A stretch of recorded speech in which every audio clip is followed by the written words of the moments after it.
कहते हैं कि जागने वालों की रात लंबी होती है, थके हुए का सफ़र लंबा होता है। सच्चे धर्म को ना जानने वाले के लिए संसार का चक्र लंबा होता है। ये कहानी है। कहानी के जरिए उन्होंने बताया है कि बुद्ध के समय कौशल नरेश को, बुद्ध का जो समय था जिस टाइम बुद्ध थे, उस समय जो कौशल नरेश थे वहाँ के राजा, अपने किसी दरिद्र सेवक, जो सेवक था उनका, स्त्री से इनको प्यार हो गया। वह उसे मारकर स्त्री को राजभवन में लाना चाहता था। यानी जो उसका दास था, सेवक था, उसको मारकर राजभवन में लाना चाहता था उसकी स्त्री को। एक दिन अपने दरिद्र सेवक से किसी दूर नदी के किनारे से कुमुद का फूल और लाल मिट्टी लेकर संध्या काल तक आने को कहा कि यानी शाम तक आ जाना, और अगर नहीं आ पाए तो आपको मृत्युदंड मिलेगा। नदी दूर थी, दौड़े दौड़े गया, लेकिन यहाँ समय से पहले राजा ने दरवाज़ा था, दरबार का जो फाटक था, वो बंद करवा दिया। पहुँचने पर इसे देख वह चिल्लाता हुआ राजा की करतूत को जान जेतवन में भिक्षु संघ के पास गया।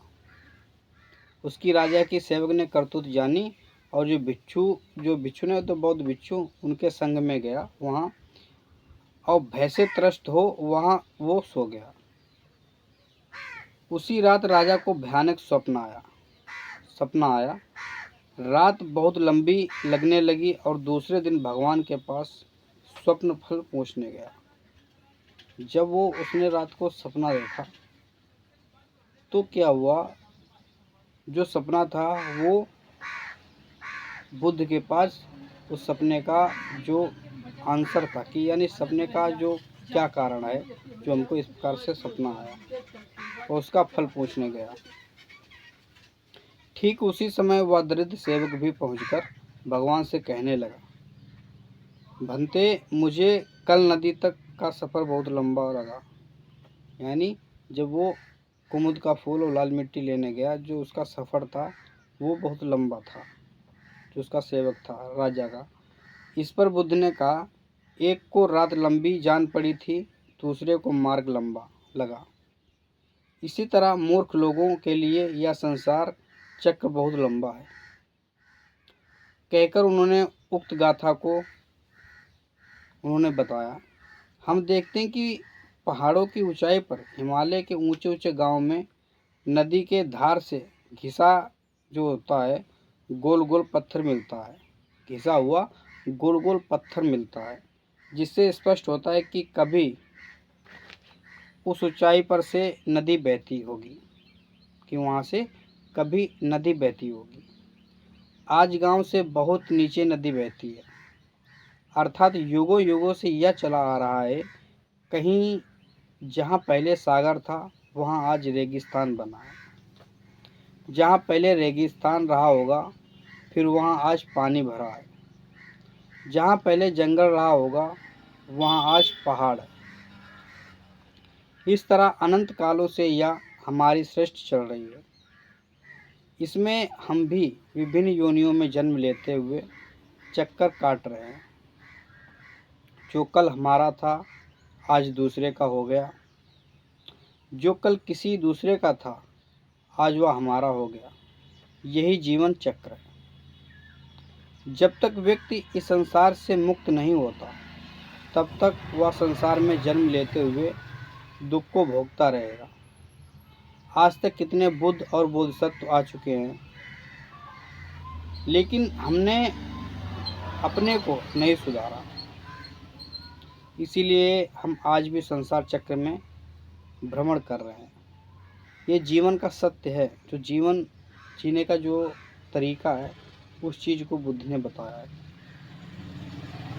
तिब्बत की बात है कि तिब्बत में डुगप्पा कुनलेग नाम से बहुत प्रसिद्ध साधक हुए थे। तिब्बत में एक बार वे ल्हासा के पोताला के सुप्रसिद्ध जेखड़ मठ में प्रतिष्ठित बुद्ध की मूर्ति का दर्शन करने गए। तिब्बत में बुद्ध की मूर्ति का वो दर्शन करने गए। वहाँ वे बुद्ध के सम्मुख खड़े होकर वंदना करते हुए कहते हैं कि प्रारंभ में हम और तुम एक ही प्रकार के मूढ़ व्यक्ति थे, यानी शुरुआत में तुमने बोधिसत्वोत्पादक कर कठिन साधना की और बुद्ध हो गए, यानी तुमने तपस्या की और अब बुद्ध हो गए। मैं तब से आज तक आलस्यवश स्वार्थवश कर्म करता रहा, इसलिए मुझे तुम्हारे सम्मुख खड़ा होकर नमस्कार वंदना करना पड़ रहा है कि मैं आज तक आलसी रहा, स्वार्थवादी रहा, इसीलिए आज आपके सामने मुझे वंदना करनी पड़ रही है। अतः मेरा श्रद्धा सुमन स्वीकार है। कहते हुए वे साष्टांग दंडवत करते हैं। इसी प्रकार यदि हम भी ध्यान भावना सत्कर्म का सेवन नहीं करेंगे तो अनंत कालों तक इस संसार रहने पर संसार का सफर कभी न अंत होने वाला है और न कभी होगा। कहते हैं कि यदि यात्रा करते समय अपने को भले आदमी न मिले, यात्रा करते समय यदि अपने आप को भले आदमी न मिले तो आदमी को दृढ़तापूर्वक अकेले चलना चाहिए,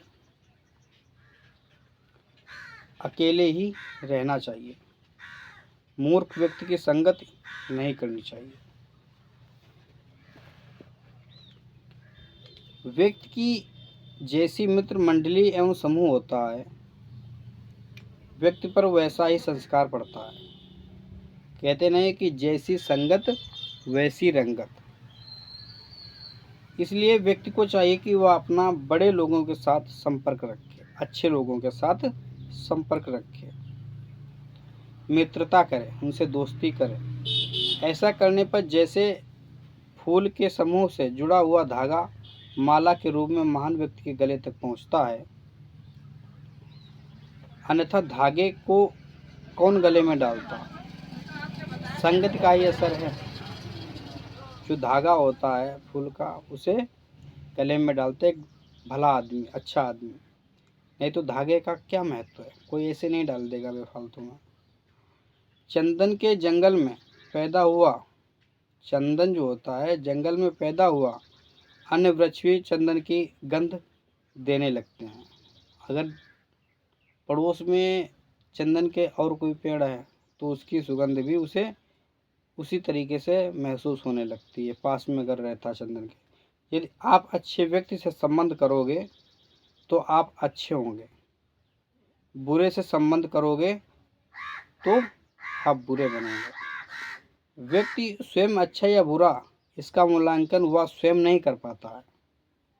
व्यक्ति जो होता है वो अच्छा या बुरा वह उसका नामांकन जो है स्वयं नहीं कर पाता। अगर हमारे अंदर कोई गलतियां हैं तो उस चीज़ को हम नहीं समझ सकते हैं, हमारी गलतियों को दूसरा ही समझ सकता है। लेकिन या तो देख ही सकता है कि उसकी अपनी जो मित्र मंडली है, उसकी जो अपनी मित्र मंडली है उनका स्वभाव कैसा है, ये तो देख सकता है कि उनका स्वभाव कैसा है, उनकी बोल भाषा कैसी है, उनका रहन सहन कैसा है, उनका बोलने का तरीका कैसा है, ये तो हम देख ही सकते हैं। उनके प्रति लोगों की क्या धारणा है कि लोग उनको क्या कहते हैं, लोग उनको क्या समझते हैं, उनकी धारणाएं क्या हैं, वैल्यू क्या है उनकी, वही अपना ये स्वभाव होगा और वही लोगों की भी अपने प्रति धारणा होगी। ऐसा जानना चाहिए। अतः अच्छा है कि भले मानस के साथ मित्रता करें, अच्छे लोगों के साथ ही दोस्ती और अपना उठना बैठना उन्हीं के साथ में रखें, अन्यथा अकेला रहना सीख लो। अगर ज़िंदगी में कुछ करना चाहते हो तो अकेले रहना तो पड़ेगा ही। अकेले आए हैं और अकेले जाना है, इसलिए अकेला रहना भी सीखें। अपना काम स्वयं करना सीखें, अन्य किसी के द्वारा नहीं। आत्मनिर्भर सुख है और पराश्रित का दुख। जो अपने जो नहीं कहते हैं कि पराधीन सपने सुख नाही। अगर दूसरों के आश्रित रहोगे तो बाद दुख के अलावा कुछ नहीं मिलने वाला है। अगर वही काम खुद कर लो तो कभी भी दुख महसूस नहीं होगा। स्वतंत्र रहना सीखना चाहिए, नेक होना सीखना चाहिए, जिससे जीवन में हमें कहीं भी शर्मिंदा ना होना पड़े। ऐसा करने से हमें मृत्यु के क्षण में शांति से शरीर त्यागने में कोई परेशानी नहीं होगी और उसके पश्चात हमारा भविष्य जन्म भी निसंदेह अच्छा ही होगा।